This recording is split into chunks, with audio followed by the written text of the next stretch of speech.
Sofie, you can't hear me speaking?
That's also good advice, Yeung.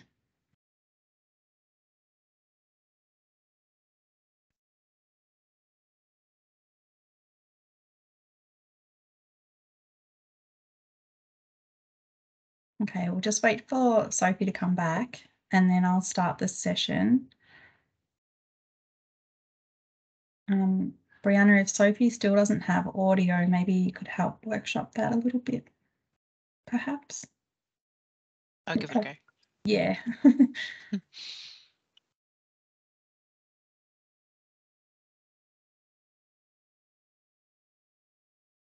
Yeah, we'll just wait for Sofie to come back and then we'll start.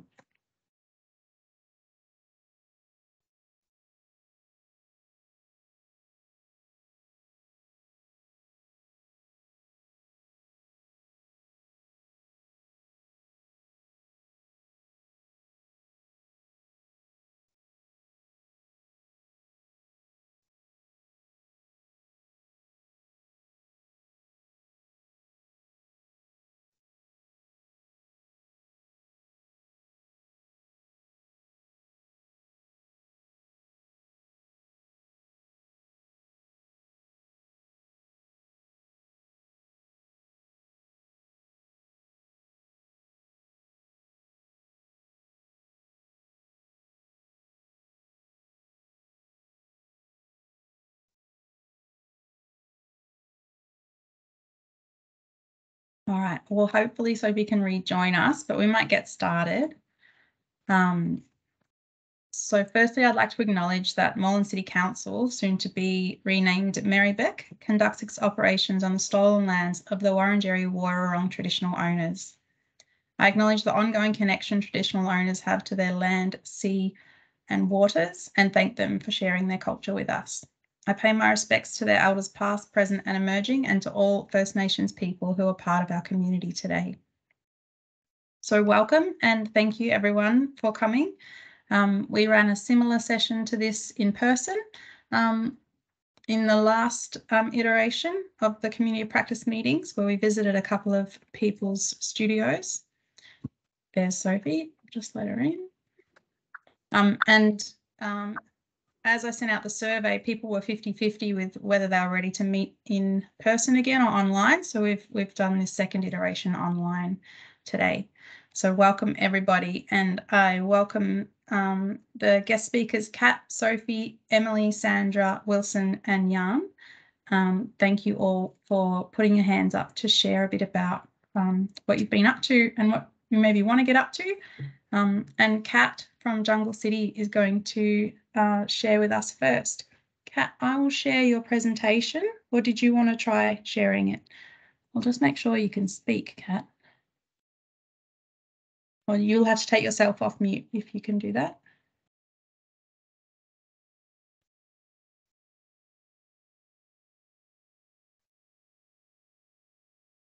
Yep.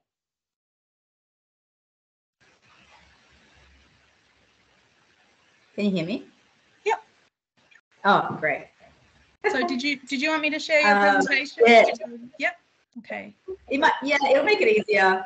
And shall I just tell you when to go to the next slide? Yeah, that'd be good. Yeah. Yeah, that'd be easy. I'll have my timer on as well. 10 minutes, right? Yeah.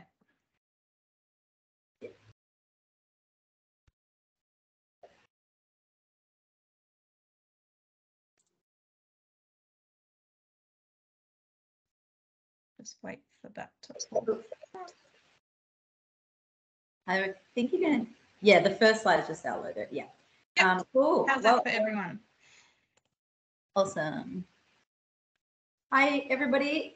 Thanks for having me as part of this presentation. So I'm just going to give a brief overview of Jungle City and then just go into our project. Yeah, for those that don't know, my name is Kat. I'm the director of Jungle City Projects and the founder. Maybe you can go to the first slide. No, that's all right. Yeah, so basically our mission as an organization is to make space for everybody every day to move, create, and connect through dance, music, and cultural practice. We're mainly a micro, mini, small dance company, but we really are very big on the connection between music, dance, culture, community. It's not one without the other. It's sort of all interplays with everything that we do. So yeah, we can go to the next slide. Basically, just a quick rundown of our story. Started in about 2005. A friend of mine and myself were just really eager to kind of bring more culture to Melbourne in terms of hip hop and street dance and stuff like that. And we ran a few projects out in the western suburbs where I'm originally from. And from that initial project, it just was something that kept evolving. I formed a dance crew, which was made up of mostly young women, as in like teens from culturally diverse background, mostly South Sudanese young women, in the western suburbs at Footscray Community Arts Centre. And then after a number of years of running, running as a crew, it sort of evolved, and we had lots of dance crews associated with Jungle City projects. And then we evolved that into an actual dance studio space, which we had for between 2015 to 2020 on Hope Street in Brunswick.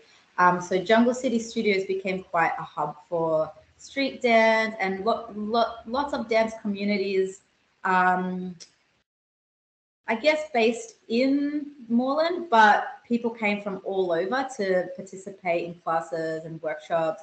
We had lots of events, and it really was a home. So it was very hard to let go of that when we had to sadly close down in 2020, just with all the lockdowns and everything, rent, not being able to use the space. And yeah, we had to make that really hard decision to close down. And since we've just been trying to re-emerge, and we have in a lot of ways, but sort of reshape how we are formed. So without having our own permanent space, just how we exist in our community and how we can serve our community through dance, music and culture as what we specialize in. And yeah, that brings us to kind of where we led into this current project that we're working on. So Emma, do you mind going to the next slide? Cool. So yeah, so at the beginning of this year, we were sort of like, okay, what we need is to reconnect. We need to reconnect with our community, with our peers, with fellow dancers, with our students.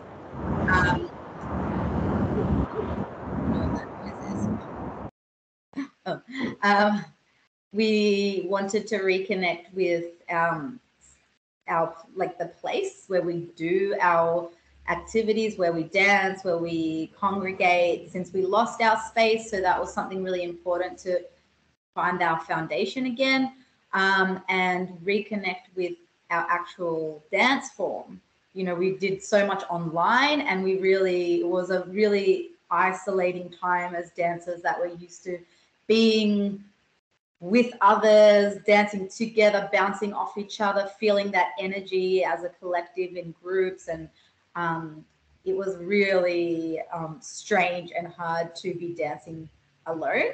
And a lot of us really disconnected with our practice because it was just too hard. And so really reconnecting with our dance as a practice, our creative processes, and just the projects that we wanted to do out in the world, that we can be back out in the world. And also what we found was a lot of our dancers and a lot of our community wanted to reconnect with themselves. And that's kind of strange because all we had was ourselves for the last 2 years. But a lot of our community members and dancers felt that they really lost themselves and lost what they loved and lost what they were passionate about during the pandemic. So reconnecting with that passion and that inner sense of who we are and what is our purpose, I guess. So that was sort of the beginning point of the project. And we can go to the next slide. Thank you, Emma. So our Reconnect project, it was originally called Movement Maps, but I changed the name just because it fit way more with sort of what was evolving from what we were doing. And basically it was about linking our individual cultural paths to find our common human story through the universal language of dance. So by kind of finding out what all of our community wanted and needed to reconnect with, we thought, how do we make this into a project, and how do we make this meaningful and authentic and actually create change for people on a personal level, but also on a community level and a social level? Because obviously, through the pandemic, there was lots of crazy stuff going on, lots of division, lots of conflict, lots of people kind of disconnecting from each other, and we all felt like we were losing touch of what was really important and what brought us together. And as we know from our practice and from our experience, dance, music, culture, celebration, ceremony, all those things that are connected to culture are what we believe really brings people together, no matter what our differences are. So this was our way to kind of help that healing process in Melbourne for our extended communities. And so we sort of embarked on this project where we also were trying to think, how do we go through this process where everything's not reliant on being physically together, or just keeping that kind of those contingency plans in place to make sure that we could carry out this project without anything going wrong should any other lockdowns happen, or all that type of stuff. So we thought, let's bring a group together that were part of our dancers, like members of our dance community who wanted to participate and actually go on individual journeys of reconnecting with their cultural past and their ancestral story. And so at the beginning of our project was really about each of us doing our own personal research and researching what our cultural backgrounds were, who our ancestors were, or are, I should say, and doing that through the lens of dance. So looking at our cultural dance and using that as a gateway to find out more about what our own personal stories are. And then as part of that, we all made our own video journals to kind of express the experience of doing that. And there was a few other elements to that, but I might get you to go to the next slide, Emma. So I can introduce you to all of our participants, our dancers, the people that we kind of were going through this process. And the first stage, we really kind of labeled it as remembering, because we feel like with our cultural history, even if we don't know intellectually the details, we know that within our DNA, within our spirit, within our bodies, we remember it somewhere in there. So This was more of a remembering process rather than, you know, like a research process. So Chubby Dice, aka, well, Desmond Malcolm, aka Chubby Dice, is one of our participants. He's from Jamaica, born in Jamaica. He came here to live from 2020, so very much engrossed in his cultural, like lived experience in Jamaica.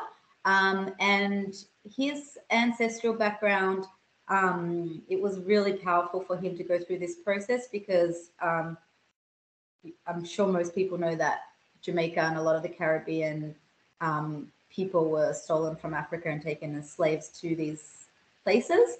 And so a lot of that ancestral knowledge is gone. And so he isn't really sure who his ancestors are. But through, crap, okay, I'll try and speed up because my time's up.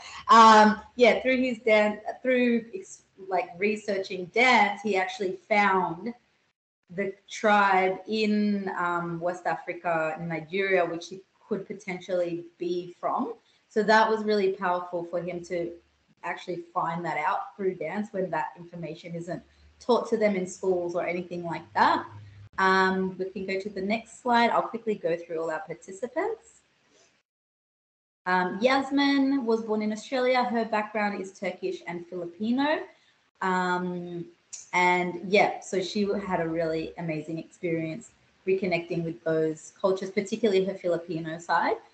Next, Lorato Masiyane was born in Zimbabwe, and her ancestry is from Zimbabwe and South Africa. She moved to Australia, I think around 2012 or maybe 13 or something like that. So yeah, she was exploring a lot more of her South African side, which is she never really knew a lot about. Next, please, Emma. Simone is born in Australia. Her ancestry is Thai and from Seychelles.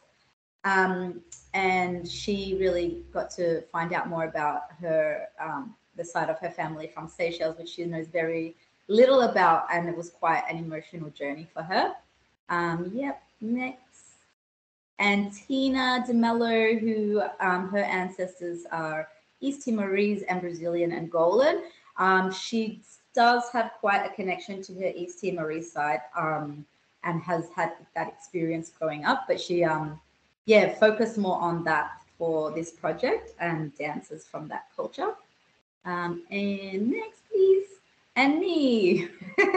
So my background is Greek, Cypriot, and Irish, and I chose to explore more. I did both, but started with my Irish side, which is something I've never really explored in my life up until this point. So that was super, super interesting. Yeah, and next slide, please, Emma. So basically, after we all did our independent research, we came together as a group and just told each other's stories and explored common themes that we were finding about our dances and our cultural backgrounds and what kind of was important about culture in our daily life and in our life today. And it was super, super, such a powerful experience. I can even, like, for myself, it was so, it was like opening Pandora's box. Like it was such an emotional process, and it just kind of made us realize how important it is to stay connected to our roots. And when we lose that connection, it just has a ripple effect that we kind of believe has a ripple effect on our whole society. And if, you know, more people kind of went through this process, we really felt like this could solve a lot of problems about, you know, sort of division in society and things like that. Yeah, it was a very, very powerful process. And just the last slide, please, Emma. I'll just quickly go over our findings because what we sort of found through, yeah, like our own research and coming together as a group and just discussing everything that we experienced, we found that these were kind of our key points that came out of it. So learning about our culture and who our ancestors were helps us to find peace with who we are today. Dance, music, and ceremony are at the heart of every culture, and it's the glue that kind of keeps communities together. Dance can help us. I should have spell checked this. Oh, sorry. Dance can tell us stories that history books can't.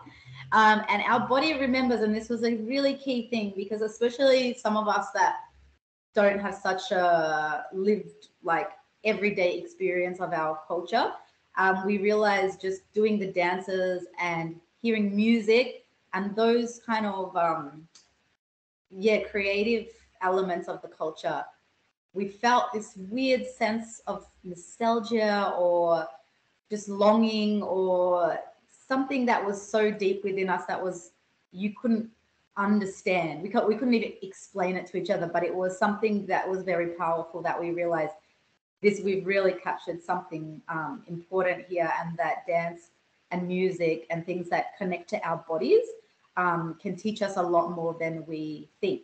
So that was a really powerful outcome. And we realized how blessed we are in Melbourne to have so many cultures that we can all learn from by engaging in sharing processes like what we have done. We really do have a unique opportunity to break down division through the strength of our diversity. So yeah, we found it super powerful, and we feel like it needs to keep going and getting bigger, to be honest. So this feels like it's just the beginning stage of a much bigger project. And we also found that the street dance styles that we practice, which is mostly Jamaican dancehall, hip hop, Afro dance forms, which are more modern forms of dance, but are very embedded in culture and sort of like a lifestyle. We realize that those dance practices, we're obviously connected to them because they have all the elements of culture that we feel are lacking in our lives, and due to our disconnection from our ancestral cultures, and also just the way Western society doesn't really make space for daily cultural practice. And obviously we all kind of make our choices about how we kind of live our lives in a Western context, but overall we just sort of felt like work and 9-to-5s and timing and all these elements that kind of drive how we function don't leave space for real authentic flow of cultural practice. And that is something that we have been able to find through the dance that we practice, but we think it would be really powerful for more people in our society to reconnect with their cultures and their ancestral roots. I feel like a lot could come out of this. So at the moment, what we're doing is putting together a documentary of that whole experience that we've had, so that we can share it with others and hopefully inspire others to take their own journey into this. But also we're going to be looking at how we can share more with the broader community and build on from this, and maybe have more creative outcomes that can come after from everything that we've discovered. So yeah, I think that's it. That's so wonderful. Thank you, Kat. Wow. No worries. You've captured so much in such a short space of time, and shared some really meaningful things. Thank you. Does anyone have any questions for Kat? I've got one, but I'm going to hold out in case someone else would like to go first. You can pop your hand up or just take yourself off mute if you like.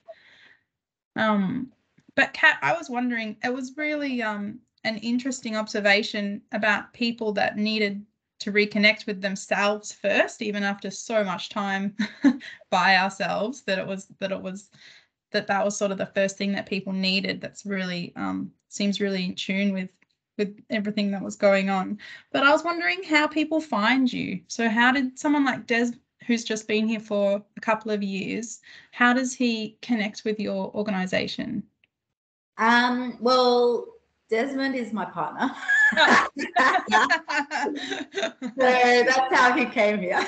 Through our relationship. But But how do people find you in general then? Like yeah. But that's surely a one opportunity. Yeah. There must be other ways. Totally.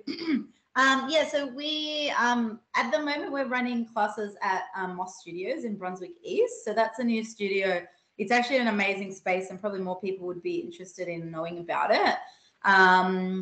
So we have kind of built a relationship with the owners there. So we have that studio. Well, we use that studio 2 nights a week and on Saturdays for our regular classes. So a lot of people connected with us first by doing classes, and then sort of get involved in as more of a community. We have lots of events happening, or you know, things that kind of pop up that are quite fluid. Like we're not always like, you know, because it is a cultural kind of setting. So things just evolve from what we see is needed, or what people are asking us to do, or just different opportunities that come up from other people contacting us. So once people get involved as students, it kind of just evolves from there, and they just kind of become part of the community. So definitely join a class.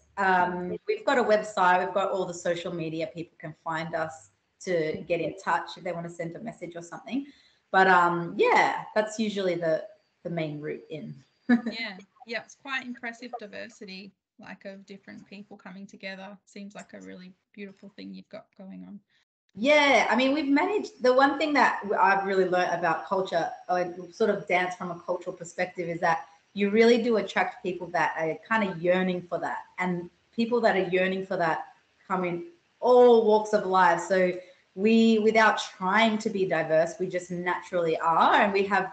And diversity is not just about, like, obviously you guys know that, you know, it's like, well, we do have way more women than men, but you know, all ages. We've got lots of older women in their 50s that come. We've got young kids. We've got every age, every kind of like profession, people at all different stages in their life, going through all sorts of things, different abilities. So yeah, it just has a natural way of attracting such diversity. Yeah. Yeah. Oh, wonderful. Yeah, we look forward to the documentary. You'll have to share it with us for sure. For sure. Yeah. Yeah. Yeah. Oh, thanks so much, Kat, for sharing. Thanks. Sofie is going to share with us next. Sofie's a visual artist who was supported through Flourish to host a series of art workshops for children with special needs. Please welcome Sofie, who's going to share a bit more about herself and her practice. Sofie, did you want me to share your presentation? Yeah. Yes, please. If I that's can okay. do that. Just give me 1 minute. Can you hear me well? Yes. Okay, good. Yeah. Just bring up Sofie's presentation.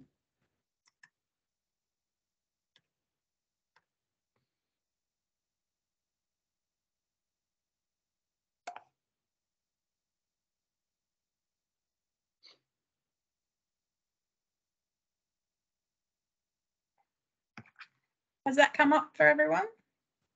It comes on my screen. Yeah. Yeah. All Great. right. Take it away. Well, thanks for having me. And Kat, your work is so inspiring. And I feel very connected with what you do, and you'll understand why towards the end of the presentation.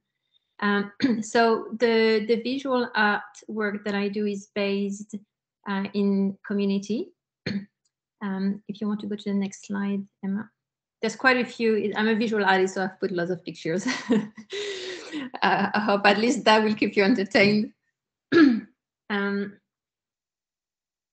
So on the next slide, you see that one of the things I strongly believe in is that everyone can create, and that I've tried to find ways since I've been working as a full-time artist in 2017 on how to make things together. So the questions I regularly ask myself for each project is how can we make art together, and what does it mean for the people I do it with? What's the difference if I work on my own and when I include people? How does it add to my own voice? And then also, what sort of framework can I use, and how is that relevant, you know, in locally here in Melbourne, but in Victoria, in Australia, and worldwide? In the next slide, I'm showing some visuals of my very first project that I did with communities that are affected by drought and bushfire in East Gippsland, and I've been working with them since 2017. So that's when I started running workshops with community and then including some of their work in my exhibition. So here you can see some of the participants of my workshops, my own ink work, and also the creations that a basketry group had done in conjunction of that show. The slide after, I've tried to show a little bit what I've done in the last 5 years because it's sort of all coming together at the moment. And that's really what this presentation is about. After I left Sydney in 2018, I traveled around Australia for about 8 months, and I was financing my trip by running workshops in very remote places. And so I really got to meet a lot of people from diverse backgrounds, also living in a very isolated way. And that was very powerful for me to see how, you know, those workshops, once again, were bringing people in and bringing so much joy to those who were taking part in it. In the next slide, it's a project that I did right after I came back to Melbourne, which was supported by Regional Arts Victoria as one of the residency they were offering for the Literacy Festival in La Trobe. And so here again, I made art based on some literacy workshop that I did with local participants. Because I'm also a poet, so we made poems together, and then this was the starting point of a 4-meter long artwork. These people were affected by bushfires as well, and this kind of workshops and the gathering that followed after for the opening at La Trobe Regional Arts Gallery was very powerful because a lot of people felt invited to share the story of what it had meant to go through those fires, and it was very cathartic for many of them. After that, not long after that residency, I went to France because I felt a very strong need to reconnect with my own roots. I was born on the land of the Ram people, and my mother is a Suesan, and my father was an Atriad from the Gold people. And so that ancestry for me is very important to cultivate while I live away from my own roots. And so that was the start of something that I wanted to explore more, but somehow life happened, and this project never really came to fruition. But when I came back in Melbourne a couple of months later, and on the next slide, you see that I started that project that was called Longing for Home. So that was sort of in between project that actually lasted for quite some time because I started it in 2019 and it finished in 2021. One of the reasons was because with COVID, things kept on being pushed back. Longing for Home started with the idea to use the sacred geometry of the cathedral of my mother's hometown to make a dress. And I wanted this dress to be entirely embroidered. At the time, I was looking for people who were happy to help me embroider the dress because it was a massive job. The dress is 340 centimeters diameter. It's a circular dress. It's a full circle. And I couldn't do it all on my own, but somehow no one was very interested to help me with that. And so I reached out to an organization that is now called Multicultural Women Victoria. Back then it was called the Victoria Immigrant and Refugee Women's Coalition. And I told them about my project and how maybe it could be a good idea to actually reach out to other first generation Australian women like me and do that together as a way to, you know, to get to meet other like-minded people. And so we did just that. We organized some workshops with the city of Monash and the city of Kingston. And there were about 50 women who took part in those workshops. And so you can see on the left side, they're like little circles. So each woman embroidered a circle, and then I assembled them to create that huge dress that I took in Falls Creek and performed there during the residency. The outcome of that project is shown in the next slide. Because it was stretched out as well during the lockdown, I had lots of time to think out how, you know, how to make the most out of that time spent indoors. So I organized a few exhibitions. 3 were held here around Melbourne, and 1 was held in near Sydney. One of the things I really wanted to do was to be as inclusive as I could, which at the time meant for me, because I didn't know much about inclusivity. So I created an audioscape that was played in the gallery, so people who would be vision impaired or could listen to it. And I also made some tactile samples that you can see, those little rings in the middle right picture, that people could touch. And that was also, you know, for children to be able to touch and feel, so more sensorial components in that exhibition.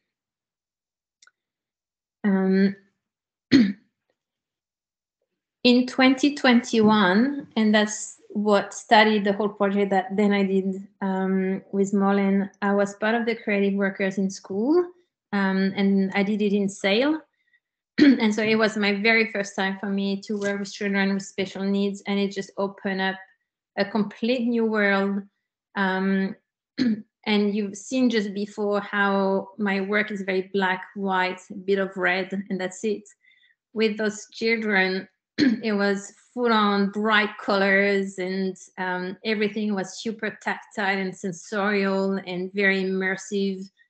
And so I had a great time. The teacher who was there helping me out was just wonderful and taught me so much. But because of 2021 lockdowns, I was never able to actually complete that project, because by the time the program finished, we just only started to reopen here in Melbourne. So that's when I reached out to the city of Moreland to run my hypersensorial art workshops here in Coburg. And that's the next slide. And so here I wanted to offer a series of workshops in summer for kids to get out of home, get to make friends with other people like them, and also have their parents involved, because after the time where you know, we spent in lockdown, where there was so much homeschooling, the quality of relationship was very functional between parents and children. You know, do your homework and time to eat and time to go to bed, and then repeat again the next day, rather than spending quality time together. And so these workshops, I conceived them so that the parents were actively engaged, helping their kids, making art together. And so in the next slide, you can see that we did silk screen printing, we did drawing, and also because a lot of these children are very much in here and not embodied, you know, in their body, I wanted to offer an opportunity as well for them to really run and dance and listen to music and just explore the space with their own body. So we did costumes and props and lots of fun things under the black light and with projection, and it was great. It was a lot of fun. This led me to work in the next slides. You'll see that I've worked with Shay and Lisa Shelton from Fragment 31, and she's working on a project called Simi.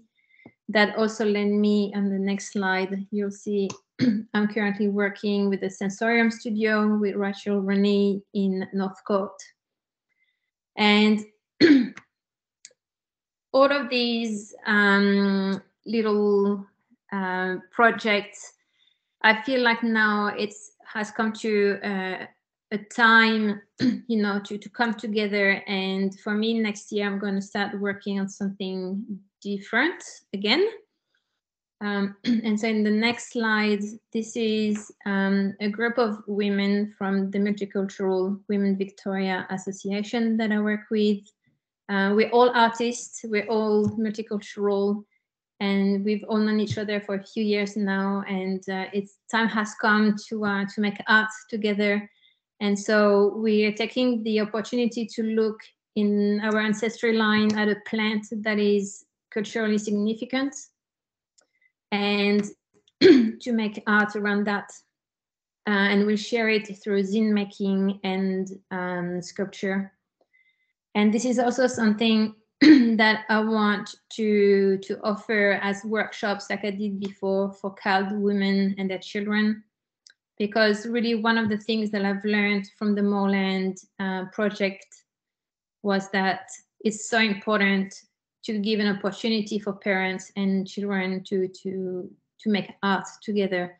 And especially when we look, you know, at our ancestors' story and ways of being, it is something that we need to be proactive into sharing with the next generation. And so for me, I'm bringing together all the things that I love, you know, diversity, working with children, ancestors' remembrance, ecology, and community.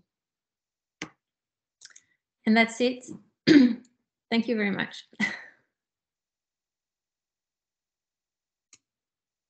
Thank you, Sofie. That's extraordinary. What an impressive body of work. That's quite amazing, particularly your breadth of your types of output, you know, performance, textiles, poetry, drawing, silkscreen, like it's incredible. And the different groups of communities that you reach and work with, it's amazing. Yeah. Yeah. Does anybody have any questions for Sofie? Feel free to pop your hand up. I was wondering, Sofie, do you have your hand up? Yeah? Emily, is it? Sofie, I'm Emily. I was really curious about if you could let us know of an example of like one of the plants that the participants are kind of working with in your group. Yeah, so Humeria Fayadzi, who is a Hazaraji woman from Afghanistan, is working with what we know in English as apple flower, because it's the apple tree is significant in her culture. But interestingly, because she's from a minority that has been, you know, for such a long time persecuted, a lot of the stories around that plant, even she's asked her whole community and family who are here in Melbourne, and no one knows so much about it or why they use it. But it's printed on textile, and a lot of artists currently are using that plant as the symbol of for their minority. But even when she reached out to them, they actually don't know, you know, why it is so important in their culture. So we're trying to find ways around that which is very interesting because I'm trying to use my tiny little botanical knowledge and because my language is based on Latin, I'm trying to find through that information that could potentially relate to her culture, and then it would be a matter to try to find out what rings right for her as well. Someone else, Rahila, she's from Pakistan, and so she's very keen to work with the lotus flower, which is very, the jasmine flower, which is very meaningful in her culture. Abuk, who is from the Swahili woman, she's looking at different plants at the moment, and so she's in conversation again with her family and people back in her village to try to find out more about those plants. But again, because she's from a minority and her language isn't, there's very little online in her own language, so she has to go through English to find out, and obviously it's Western perspective on things, so it's all very filtered out. So it's a massive challenge actually to find, a little bit like what Kat was saying, so for some people, it's very difficult to reconnect with their ancestors' roots. I hope that answers your question. Yeah, it's an interesting comparison, people finding their ancestry through dance and then finding ancestry through plants. It's really beautiful. Sofie, I noticed as well that you've got a lot of collaborations and partnerships, and maybe you could share with people sort of how that comes about, whether you respond to existing opportunities or whether you just reach out and email these places. When I was doing the presentation yesterday, I realized that my collaboration, because I always see it with community, but actually it's a very important part of what I do is to collaborate with organizations, councils, community hubs, libraries. And those collaborations, when I started working with a council or a hub, it's something that I see as long lasting. Like I want to work with them for many years. It's not just a one-off, we do something and then that's the end of it and I move on somewhere else. So that's why I keep going back, working with Regional Arts Victoria and those communities in East Gippsland. The city of Monash has been a great supporter of my work as well. Usually the way it starts is that there's a call out for artists on something pretty small, like with the city of Hobsons Bay. They were looking for artists to exhibit at their space in Laverton. So I did that last year with them, and then we organized something for International Women's Day. And then when I had that idea that came up, for working on sacred plants, this new project, I reached out to them and they put me in touch with other people, their community centers, learning centers, who welcome a lot of the new refugees and migrants. And that's how I built it. And I'm really hoping that for this project, the idea is that ideally I'm going to work with all the councils that have been working so far, plus some new ones. And so at the end, there will be, all those soft sculptures that the participants are going to make and the zines they're going to make is going to become a massive publication and a huge immersive installation.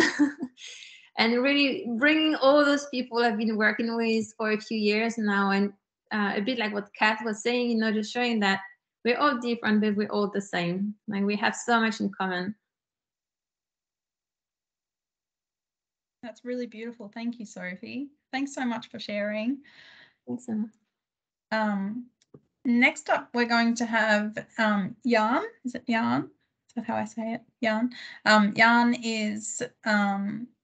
Yeung works with Rob, who has another place to be, unfortunately, right now, but Yeung's going to join us next to talk about Commoners Press, which is a local startup print studio that works with artists and designers in Australia and abroad to run short-run projects. So thank you, Yeung. Thanks, Emma. I hope you can hear me right out. To share. Am I too soft?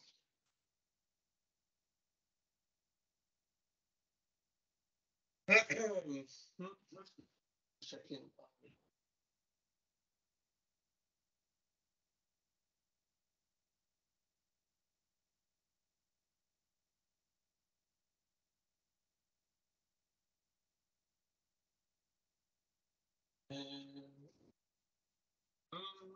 I might quickly do this. Is this better? Yeah. All right. Cool. And now, am I sharing? Are you still okay? No, I can't hear you. Yeah, we can see your screen and we can hear you. Can much you better. see this all right? Yes, that's perfect. Right. All right, I'm not quite sure if I completely hear you now because I had to unplug my headphones, but I'll just run with it and then I hope I can hear the question.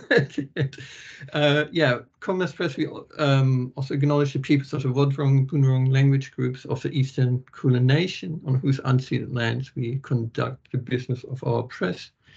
We respectfully acknowledge the ancestors, elders past and present. And we acknowledge that under the concrete and asphalt, the land, sea, waterways were and always will be the traditional lands of the First Nations people. Yeah, so welcome, Commoners Press. We are a print studio, and we are engaging in a type of printing called letterpress, and that's sort of it can look like this. And yeah, that's us. So you can find us on the internet and on Instagram. And yeah, we own printing presses that look like this. So we have two of what they call Heidelberg printing presses, and we have a manual Chandler and Price. And we bought them off Axel Press, aka Ray, who was a printer in Brunswick for up to his late 80s, and in 2017 he shut his print shop down for good. And we bought for $5.5 grand basically the whole shop, which means 3 presses, paper, guillotine, leftover inks, and a lot of paper stock in these sort of interesting 80s colors, which we're still printing on these days. And that's sort of how it could look like. And for printing, letterpress printing, there are basically two ways to print. One is what we see here is it's plate making plate out of photopolymer, which is similar to the process of screen printing. Which means that we can print visual artworks in that sense. And here's a photo from our studio. These are the presses. And with these plates, we then basically stick them in these presses. The beautiful, like it is with this type of printing, having these machines, it's basically just about inking them up and then inking the plate up and print it on paper, but you can intervene at each step in the process. So basically you can add ink to the presses, you can mix ink if you want live on the presses, and all these things which you can't do with digital printing in that sense. And that's basically what we see here is that then, the press is inked up and then the plate gets inked up, what we see on the right, and then it gets printed. And basically for us, what that means is that one color is one print run. That means this is one color. We normally are, so our limit is basically 2 colors. And it basically means that we print each page twice. And that's sort of often for people who work with us, so one step is to understand with or a lot of digital images that there are more than one color, and that there is this limitation, and that we have to process the artworks in that way.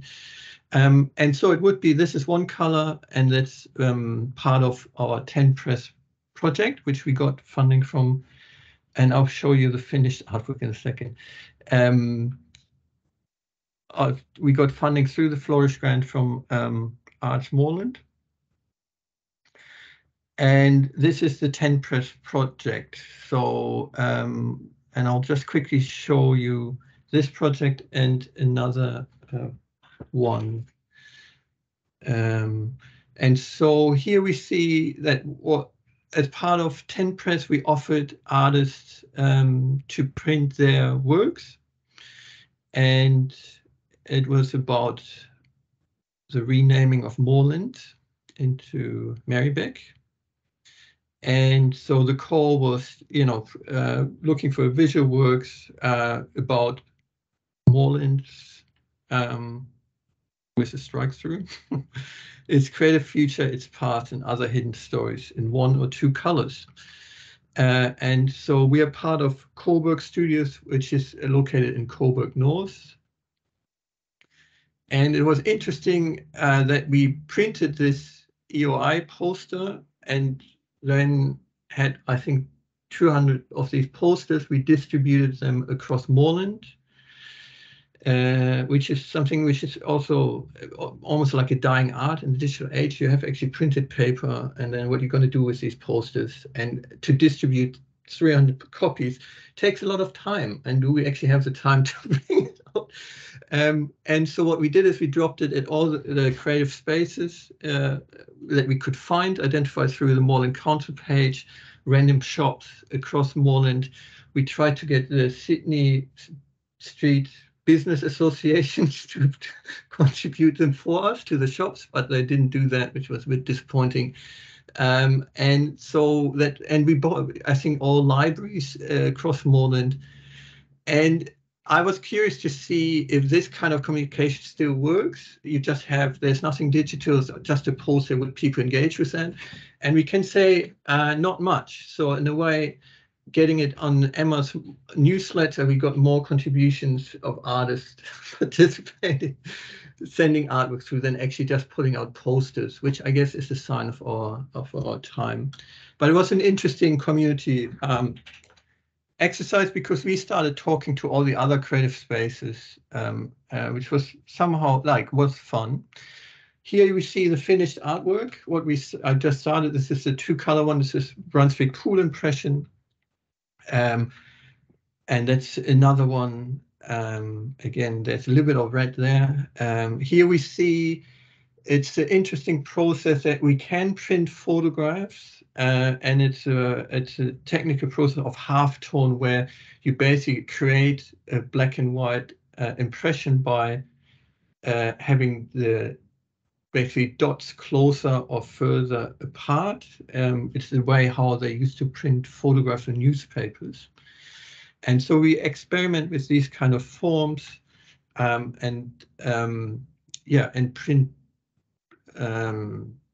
sort of text, image, visual artworks in that way. So these are 3 of the 10 art prints we were doing as part of 10 Press. And then the other thing is that, in a way, what we hear, all this is sort of redundant technology. We do experiment with 3D printing to kind of complement the equipment we have, because it is not being built anymore. So it's a big secondhand trading community, and it's sort of you source parts, and there's still a lot of printers around in that sense. And so we're sort of combining the sort of new and old tech for sort of creative work. And the second type of letterpress printing is the actual letterpress printing, which is typesetting, which we inherited as well. So we have a couple of trays of font, And that is basically the way how they used to print books, where you set type letter by letter. And it's a very time-consuming and laborious process, and it's back to front. So that what you can see here, Cities of Homefulness, a manifesto, that's a fake. That's what we did, so you can read it. Normally, you would, as a printing person, you would need to set it back to front so it prints the right way when you print. And so this is another project which one of our members did, where he sat down and typeset a homefulness manifesto. And that's the reason why probably this type of technology or this type of printing is really not being practiced anymore, because that really takes a lot of time. And if you do it once and then you say, all right, that's cool, but I won't do that again, it's just too much work. But it is what we can see here. Obviously, the beauty of that type of printing is we are working with pigment-based inks, which are again different to digital colors, so they're sort of straight up inks, and you get this impression on the paper. So it has a very sort of haptic physical quality, while it is still popular in certain areas. But and that's then the same process. And I like to stick this in, that is sort of Virginia Woolf and her husband run Hogarth Press, and apparently legend has that the first English translation of Sigmund Freud, Virginia Woolf typeset it herself for the print. That means she would know that book inside out, setting it back to front, letter by letter in a way, which is kind of sort of impressive to think that this was the way how we printed books. And then if we think about in a European context, that the impact printing technology had on, the forming of nation states and all this kind of stuff, it is kind of quite impressive to think about that. And now I'm sure anyway. Okay, here we go. And so I don't know why my slides are broken here, but I think there are too many images. Oh, what is going on? Let's see. Sorry for that. Might be my internet here. So, and speaking of that, what we by more accident came to find out is that typesetting, we use it to run workshops, and they are actually quite popular, and it's in a way a fun activity. We find out that it is a nice social activity, and we created a certain workshop methodology around that for community engagement, starting out for a project we did for the Melbourne Design Week called These 3 Words. And it was that basically there's a prompt, and then people are invited to sort of associate words in response to that prompt, and then go about typeset their words themselves and print them and so on. And so what 3 words here was the prompt, what makes our community livable? And we run workshops in our Coburg studio, but also in Geelong, and from then on a couple of variation. And so what we then kind of found out, which was sort of a bit of a surprising experience for us, is that in a way it became a collective practice. So so we invite, it's maybe up to 10 people. Here we had people who were choosing their words and then what they associate with what makes a community livable. And particularly after all these lockdowns, obviously everyone had an opinion on that. But then to then see all these different 3 words, which in a way it's not much, but on the other hand, it started to capture, and I know it's a bit hard to read, but I go back here, we had examples from fun street signs to, culture, diversity, green, nature, accessibility together. Some said plant more trees. So people got kind of creative with that, within that limitation. But then looking at these three, the individual 3 words together, you really got a sense of sort of what is going on, or how sort of in a larger collective context, what is on people's mind and which words sort of surface numerous times, etc., etc. It was interesting also to compare, for example, to Geelong, where we noticed that in Geelong, which is a coastal city, you know, or a bit closer, you know, regional, that more nature association surfaced, whereas in Melbourne, everyone was talking about green spaces, which is kind of funny. And then we started doing, you know, that we had a joint event as part of the Geelong Design Week, where people through a web form sent in one word from, it was a sort of a live online event between Coburg and Geelong, and they just chose one word. And I put this in because with typesetting, giving us back to front, you have a lot of typos in that. And we did correct that, because what we offer people participating in the workshop is that they get a print. And then we looked at the first print, and we see it's very easy to confuse P's and Q's and D's and B's. And so the first print we printed, they were all these typos, and we felt like we couldn't send that out. So we actually fixed it and corrected it. And there was a bit of a discussion around, is that, you know, how authentic that is or not. But from there, we sort of started to experiment with that format here. And what we are looking here is a workshop we did with graphic design students at TAFE, RMIT TAFE in Brunswick, is that we have basically 2 groups. We had a morning and an afternoon group. And the morning group was printed on the left side, and then the afternoon group was printed more right-centered on top of the same image. And the prompt for the morning group is, what do I dream about at night? And the afternoon was, what do I dream about at day? So we had night dreamers, day dreamers, one word, typesetted, and then create a poster. And that's what kids are dreaming about at night or day these days, which was like, on the right, the daydreamers had slept 3 times, which I was like, what's wrong with you guys?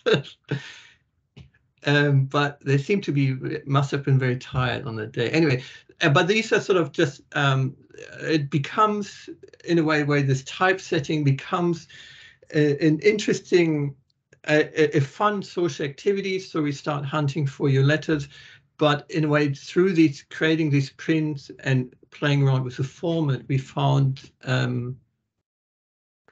we found some sort of surprising and interesting outcomes. And that is Communist Press. And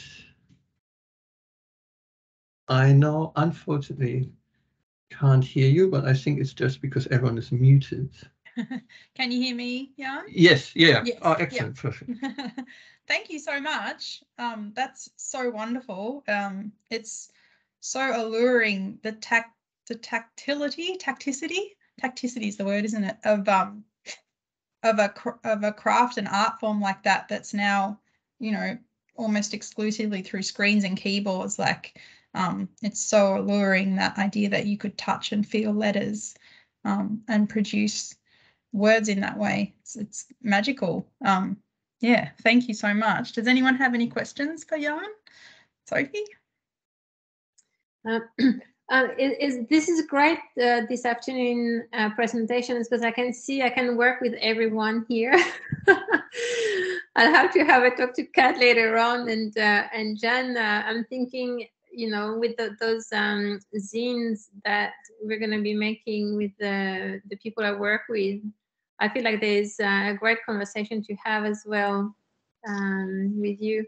I wonder how do you work with you know, projects like that can be pretty complex because of the amount of people involved and the diversity of artworks to be printed as well. Yeah, it's limitation. So it would be, we're looking probably more at it, to print a zine would be a lot of printing for us. So it would be more looking at maybe having one page in that zine printed in that form.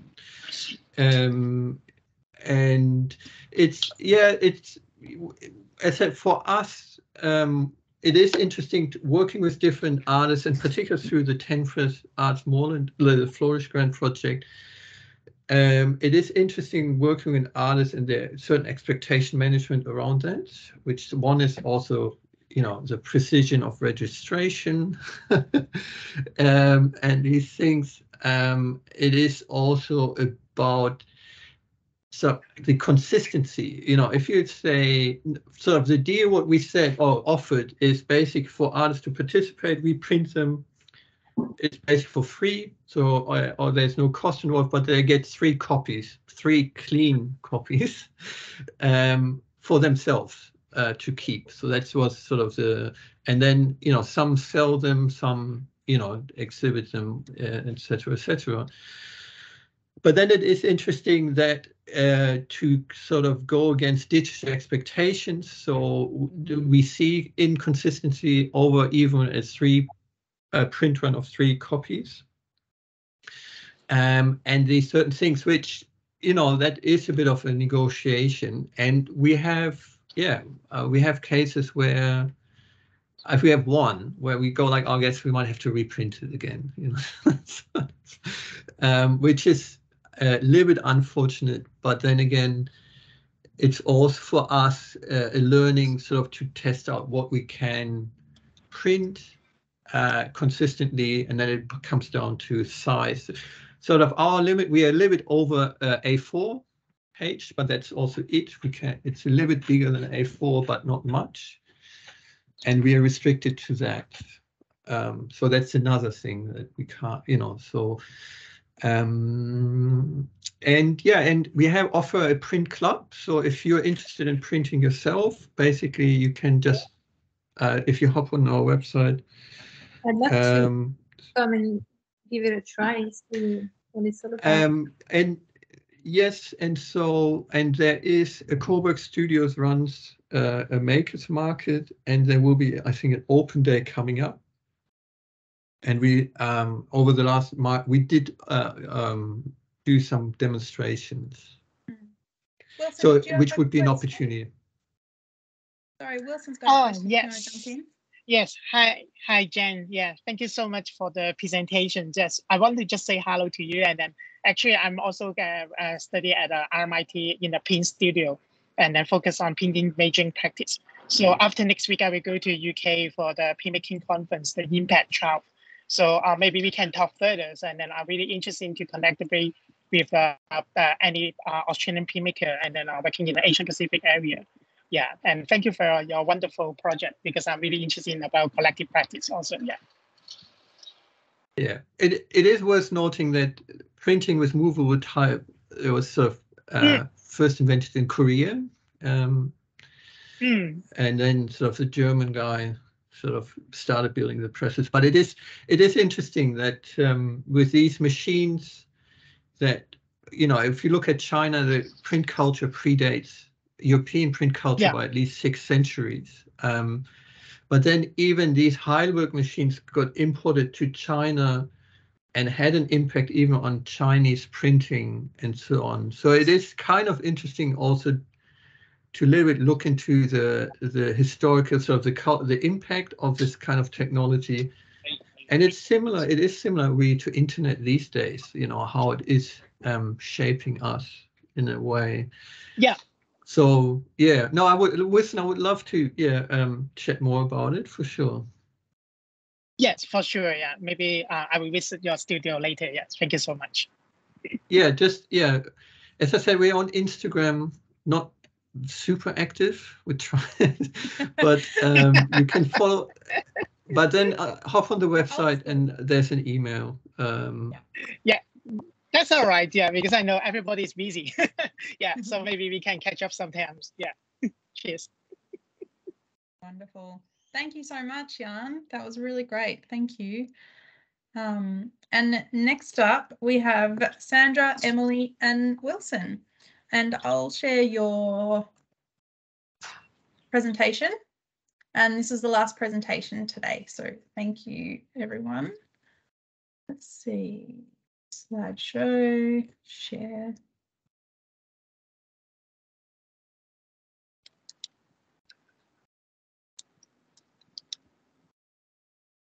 That's working for everyone?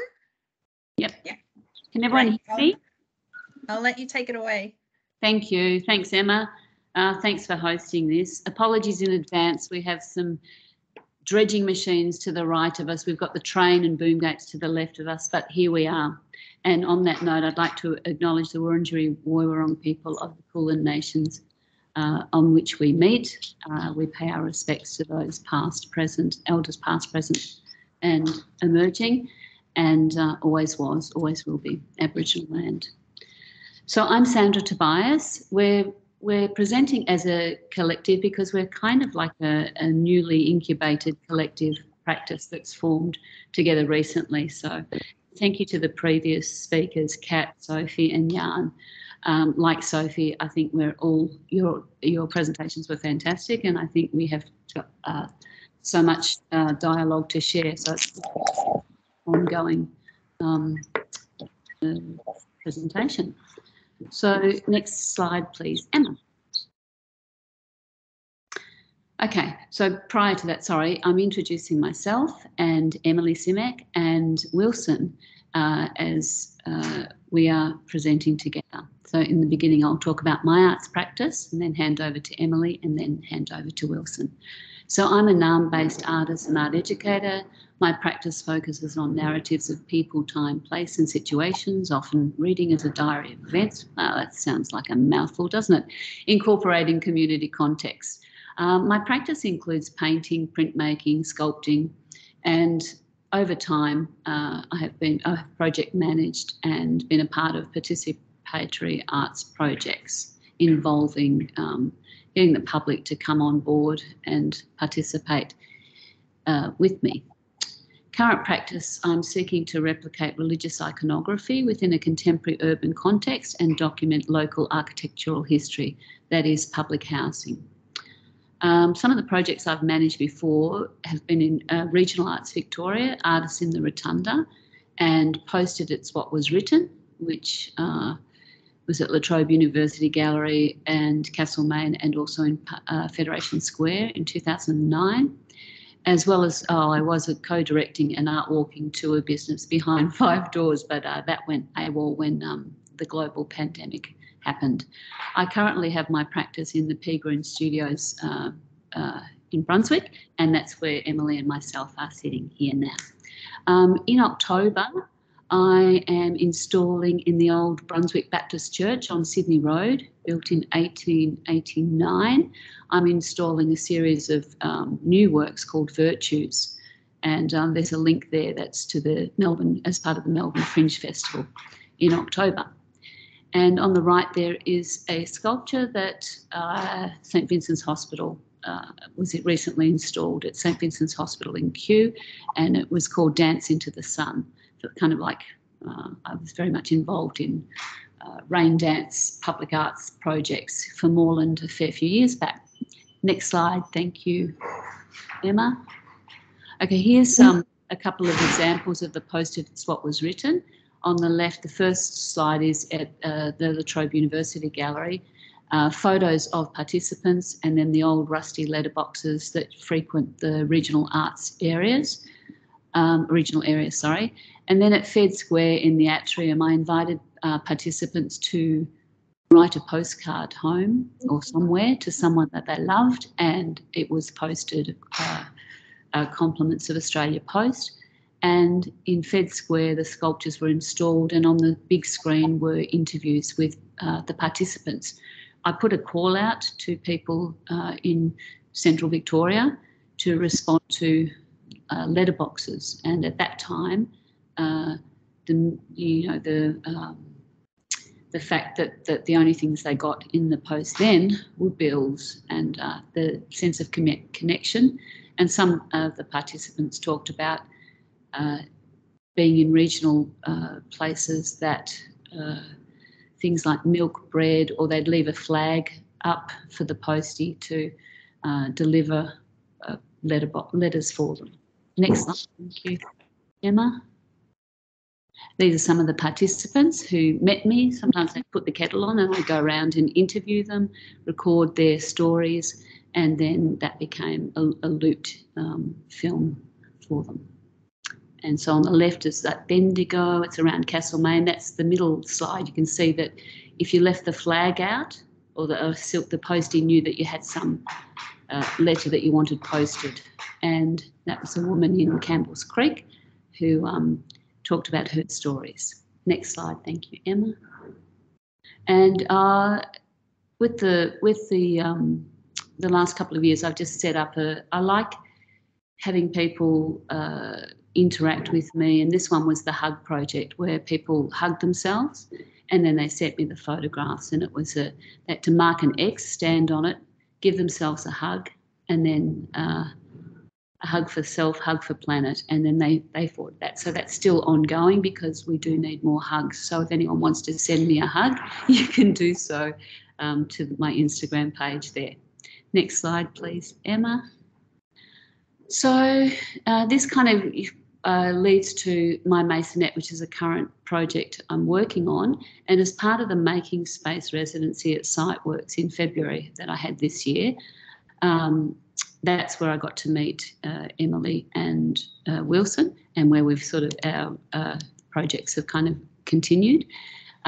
With the Masonette, they are the Housing Commission houses that were built of from the Brunswick brickworks, the clinker bricks. And I've gone into researching the estates, the local histories of Brunswick, and that's as the residency started kind of again, my Masonette, my home was born. The aim was to map the history of the 1930s housing estates of Brunswick and Coburg. You see the houses everywhere. My aim is to get in deep with interviewing residents of these Housing Commission estates, because they tend to be ignored in terms of as historical importance. Because they were born from the labourers and their families who migrated to work in the brickworks and the textile industries around Brunswick, Coburg, Preston, all over. Through these interviews and documentations and recordings, I'm developing a new body of work which digs in deep to the lives travelled, lived and worked.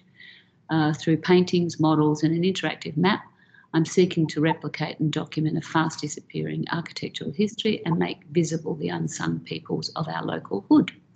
And that's next slide, please, Emma. This is sort of just a quick snapshot of some of the original photos that I've dug out of the Public Records Office, and some interviews I've had with people who've shared their photos, and I've got some recordings of these. And next, I think that's it for me. Oh no, sorry, I work with egg tempera. I wish I actually had put some pigment. I make my own paint, and this is egg tempera on plaster boards. So this was called Love in the Time of Corona, and it's a big painting that kind of looks at the Italians singing and dancing from the balconies to the MCG being, those cardboard cutouts that we had, to all those things that we live through that somehow we compartmentalise and we forget just how resilient and amazing human beings can be. I think that should be it. Is that any more to that, Emma? Oh, sorry. Okay, so this is the new body of work that's going to be installed, and their virtues. I had a residency in Venice, and it was printmaking residency where they have the most beautiful letterpress there. And so I was inspired by Giotto's virtues that were in Padua, just out of Venice. And so this is Speranza, hope, Justitia, justice, fede, which is faith, and carita, which is charity. So there's 7 virtues, and definitely needed in these times, and definitely hoping to install them in the beautiful church. Thank you. Next slide is Emily. Thank you. Thanks, Sandra. My name's Emily. So I'm a physio and I live on Wurundjeri land. I'm just in Brunswick East here. I'm also an artist. I'm going to talk a bit about my practice, which I've titled Composting is Practice. But I thought just before we start, because we've been on Zoom for a bit, so everyone just do a little stretch. So I might just quickly stand. I'll just do a little bit of a stretch. Good idea.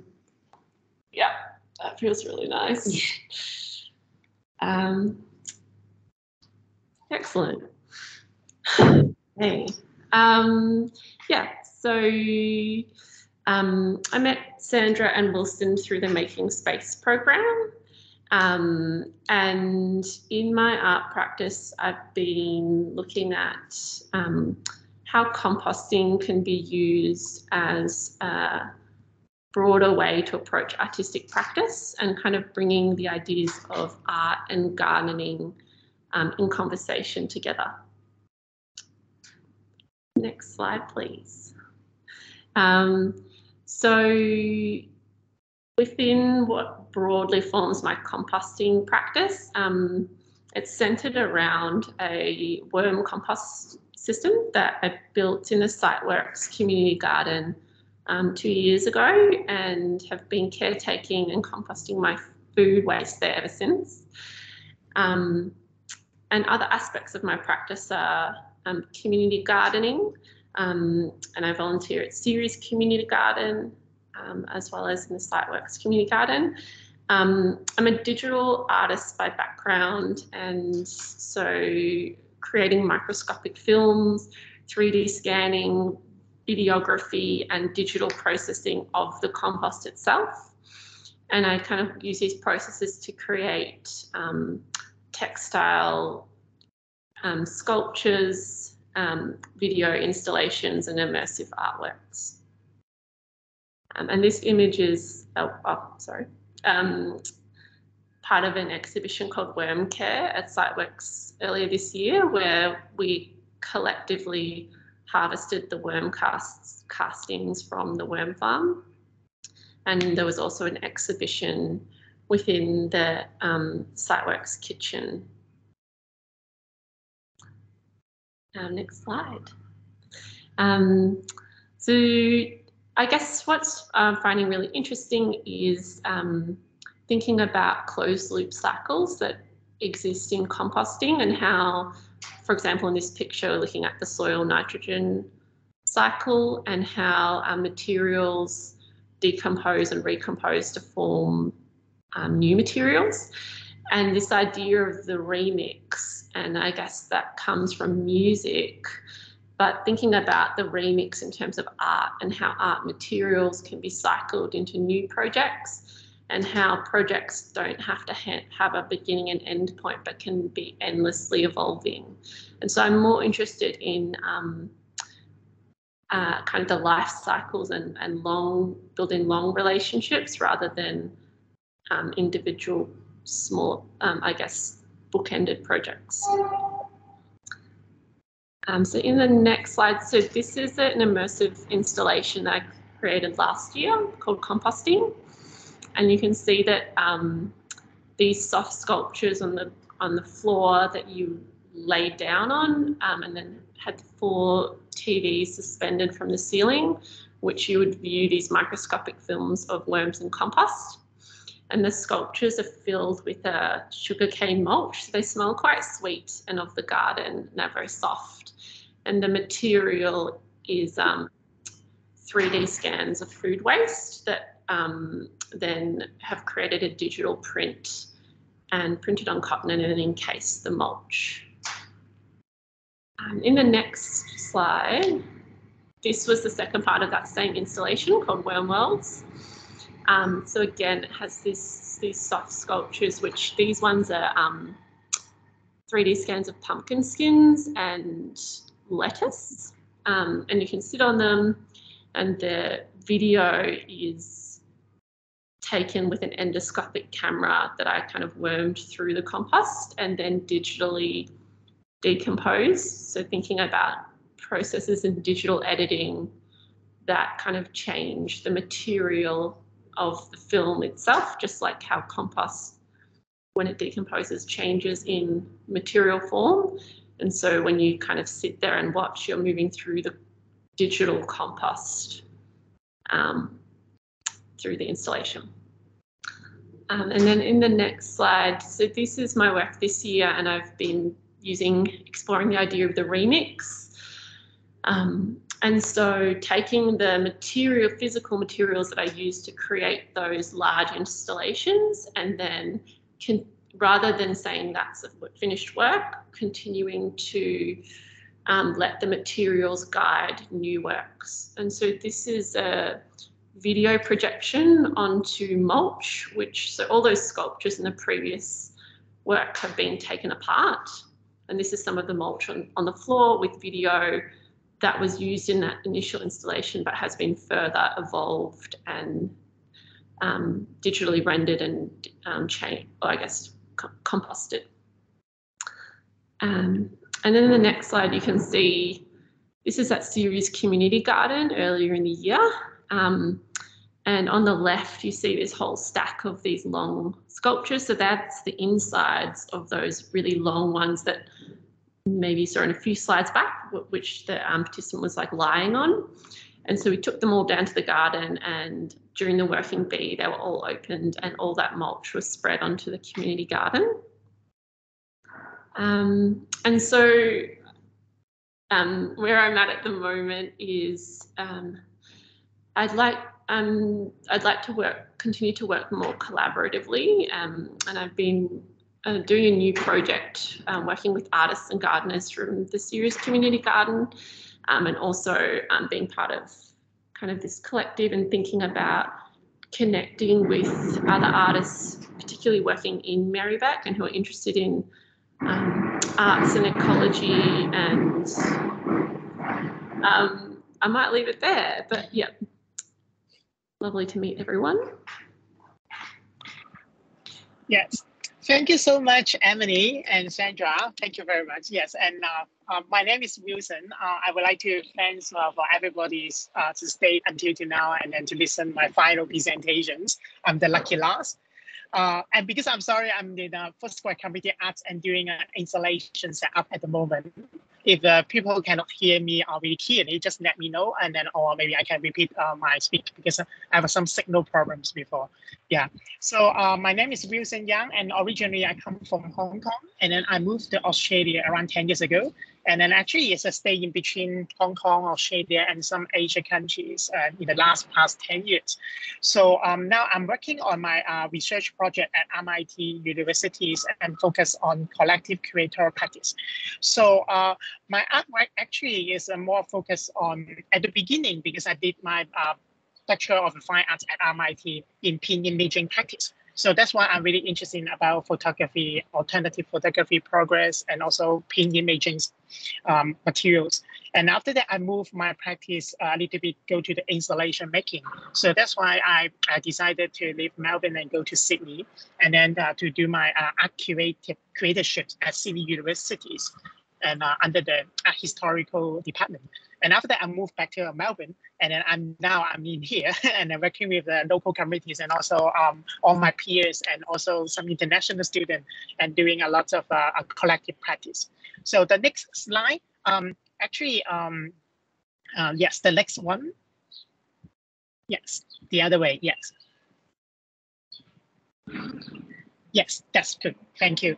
So my research interest is coming up from these codings. Actually, it's Hans Robert, and then talking about the ideas about the curators. Actually, in my whole research is thinking about unpack the ideas about the contemporary curator at the exhibition making or events making at the moment. And then the idea is about the curator does not familiar feel in the space with objects, but it's in a person who bring different culture sphere in the context.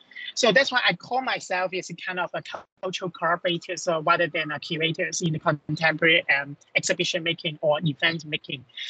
In these ideas, and then the next slide, I will talking about where is my ideas come from? Because before I studied fine arts or doing a visual art practice, I was a performer, and then also I studied at the theaters. So that's why back to 10 years ago, and then I worked a lot of collective practice or curation in Hong Kong with a different theaters company, and then focus on collective curation, or the other term is called devising theater.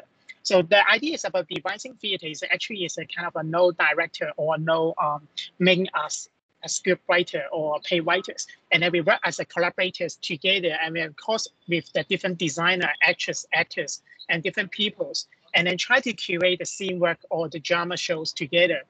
And then after that, I moved to Australia and then start my fine art study. And then I contacted with some ideas about social engagement art, social turn, and then also relational aesthetic.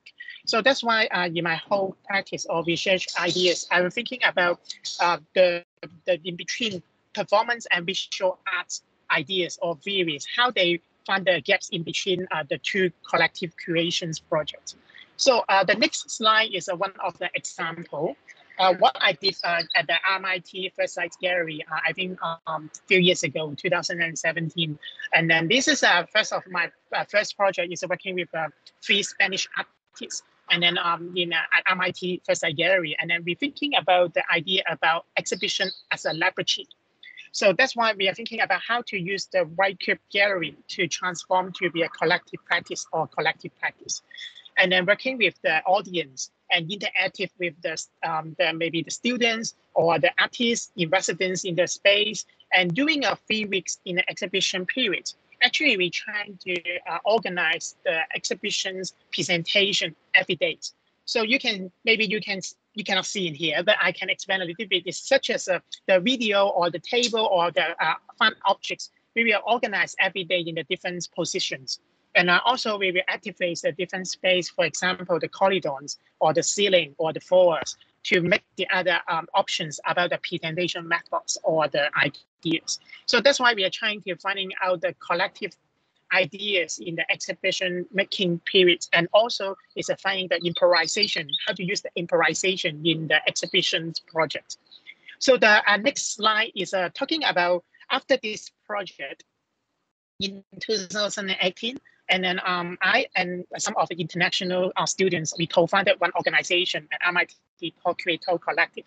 So that's why our collective is really focused on helping the international student to engage with the local communities. So that's why I co-founded with one Singapore artist and curators, and then actually we're thinking about how to use exhibition making or curating or creator practice into the events. For example, we create a different engagement event. For example, in this one is we go to the Louvre and then we try to use the restaurant or the bar to be changed to be an exhibition area. And also we have a celebration and social engagement event in there. And also you can see in the next slide, and then we activate the different space and location. For example, we're using the Windowscape at MIT for some spare buildings. And then we engage with the communities, invite the student artists to thinking about the alternative space presentation. You can see that Windowscape invites one Chinese international artist. And then also he is working on ink paintings in a traditional way. And then I try to invite him to thinking about use the window and then draw the ink painting on the window. And also we engage with the local communities or local artists in the First Sight Gallery again. And then you can see the yellow t-shirt team is they working on is like collective drawings during the exhibition opening and period. They're trying to use the visual language to communicate with the audience. And then the dance there, you can see I invite a few Australian artists or local students to go to Shenzhen in China to participate in one is urbanism architecture BCT Biennales of Shenzhen, and Hong Kong. So we're working on a social engagement educations, and also we collaborate with different universities around in Asia to working on some communication or education program. And in all of these examples, actually, we are finding the way how to work with the different cultural backgrounds people, and also cross over with the cross-disciplinary ideas. So the next slide you can see, the next one.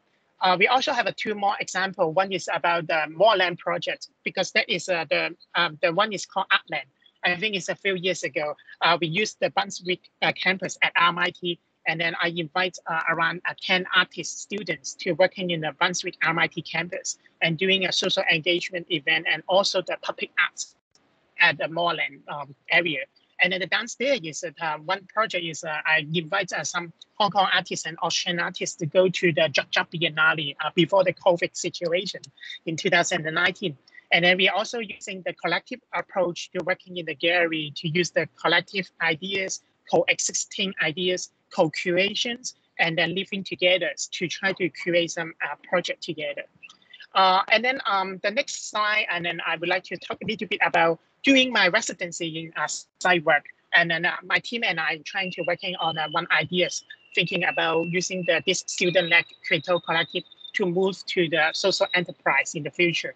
So we are really lucky. During the residency, we work as a team, and then we apply for a few application or fundings. And finally, we got the State Library and Study Melbourne selected our team. And then they give us what is a future funders scholarships. And then so we got the scholarship to try to bring the ideas, transform our creative collective to be a nonprofit organization in this year. So I hope so. Next year, we will be on nonprofit organization and working in the different communities and the local areas.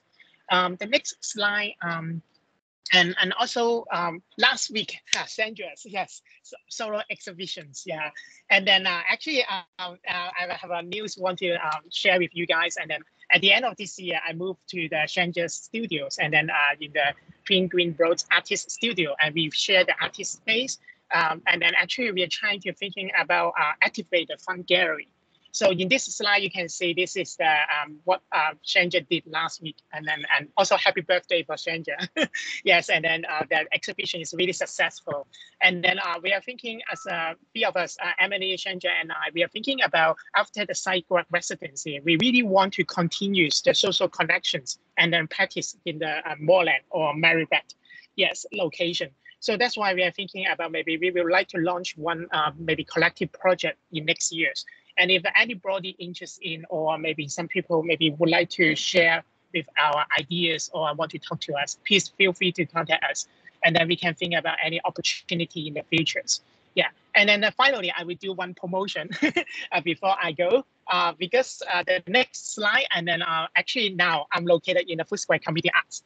So next Thursday night, we will have one exhibition. It's called Interpay. So that's why this project is actually supported by the Environmental Arts Festival Australia and also Food Square Community Arts, and also collaboration with RMIT and some Hong Kong organizations. So we are working on one project about the environmental art ideas and also sustainable art ideas. So please feel free, if you have the time, come to our opening next Tuesday. Yeah. Thursday, sorry, it's Thursday, 6:30 to 8:30, and enjoy the party with us. Yes. So that's all is my presentation. And then the last slide is thank you for the listening. And then also, if you have any questions, or feel free to ask a few of us. Yes, thanks.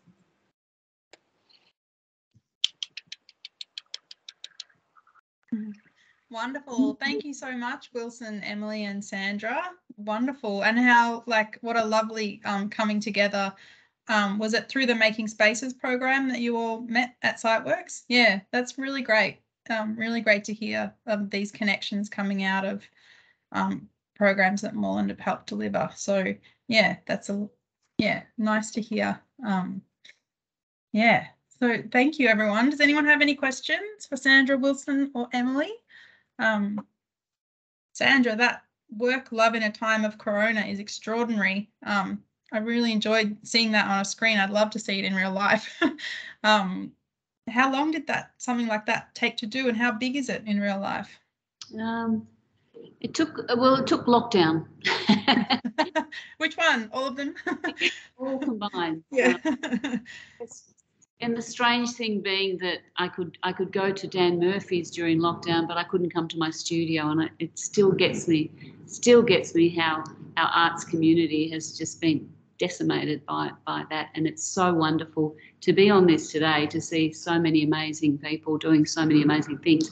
But to answer your question, it's about 3 meters long. It's a triptych, so it's 3 panels, and it's about 120 centimeters high. Yeah, meter by 3. Yeah. Wow. Yeah. And just getting back to our collective, we put in a proposal which was to Coonahan Gallery, but we're actually looking for a space to run this great project that we're still hatching and percolating. So if anyone has any ideas about that, that would be really good to get your feedback.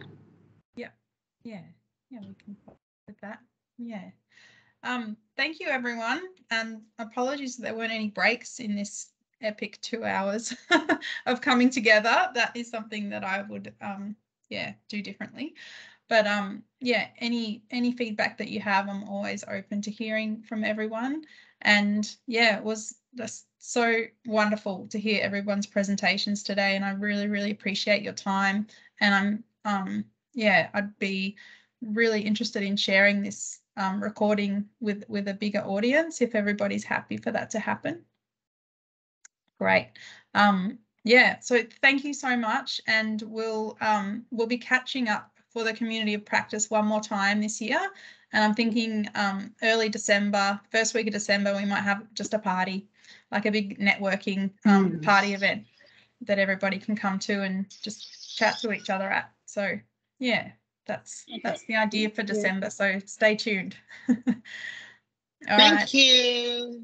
Yes. Thanks so much, Thank everyone. You so much. Thank you so much for organizing this, Emma. Yeah, thank you. Thanks for everyone's time. Thank Very you. generous. Take care. Bye-bye. All right. Thank you. Thank you very much. Bye. Thanks, everyone. Bye.